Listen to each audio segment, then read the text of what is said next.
মনে রাখবেন, মাইকের আওয়াজ যদ্দূর যাচ্ছে এটা আমার জিম্মায় আমি কথাটা বলছি। গুনাহ করা বড় কোনো অপরাধ নয়। গুনাহ এমন জিনিস ইচ্ছায়ও হয় অনিচ্ছায়ও হয়ে যায়, আর আমার রহমান ভালো করেই জানে। তাই তো আল্লাহ বলে যে তোরা গুনাহ করবি আমি জানি, সেজন্য তো তওবার দরজাটা খুলে রাখা দিছি। বান্দারে মরণের 1 মিনিট আগেও যদি বলো সিলিন্ডার, মনে রাখবেন আসামি দুই ভাবে সাজা পায়।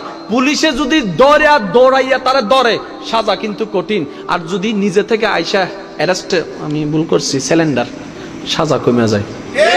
তওবা মানে কি জানেন? আল্লাহর কাছে বান্দা নিজে থেকে যায় সিলিন্ডার হওয়া, এটার নাম তওবা। আর আল্লাহ যেটারে ধরবো ছাড় নাই, এটার নাম হচ্ছে হাসর। আপনি হাসরে যাবার আগে সিলিন্ডার করে ফেলেন, রহমানের রহমত প্রস্তুত আছে। আরো জোরে বলেন না। সত্যি করে একটা কথা বলেন তো, আল্লাহ যদি এমন একটা সিস্টেম করতেন যার গুনাহ বেশি হবে তার শরীর থেকে গন্ধ বের হবে, তার শরীর থেকে গন্ধ বের হবে, আজকে আপনি আমি কেউ কারো পাশে বসতে পারতাম না, কোনো স্বামী স্ত্রী একজন একজনের পাশে বসতে পারতো না। আজকে আপনার আমার শরীরের সুঘ্রাণ, আজকে আপনার আমার চেহারায় সৌন্দর্য, আজকে আপনার আমার হাজার গুনার কথা। এমন অনেক অপরাধ আছে বন্ধু বন্ধুর মধ্যে ভয়ের মধ্যে থাকে, আমি তো তারা ভুল করে বলে ফেলছি, সে যদি সবাইকে বলে ফেলে তাহলে তো আমার ইজ্জত শেষ। অনেক স্বামী ভয় পাচ্ছে যদি আমার স্ত্রী জেনে যায় এই কথাটা সংসার ভেঙে যাবে। অনেক স্ত্রী চিন্তায় আছে যদি স্বামী কারো কাছ থেকে আমার অতীতের কথা জেনে যায় আজকে আমার সংসার ভেঙে যাবে। আপনি যে বিষয়গুলোকে জেনে যাওয়ার কারণে ভয় পাচ্ছেন এগুলো গোপন আছে কেমনে?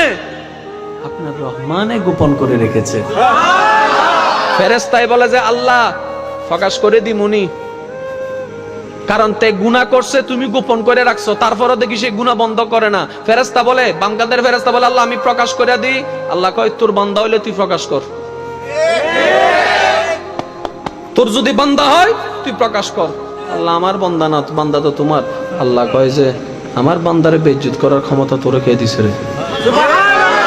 আপনি শুনলে অবাক হয়ে যাবেন। আমি বলি, বন্ধু বন্ধুকে দুঃখ শেয়ার করে না, গোপন কথা শেয়ার করে না।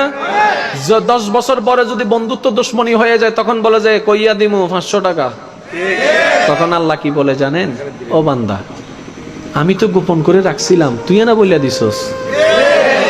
আমি তো গোপন করে রাখছিলাম, তুই না বইলে এখন নিজের ফেসে নিজে পড়ে গেছস। সেজন্য বন্ধু যদি বানাতে হয় না, বেস্ট ফ্রেন্ড আল্লাহকে বানা। যা বলবেন মনও হালকা হয়ে যাবে, এই খবর লিকও হবে না, জীবনে কোনোদিন লিকও হবে না।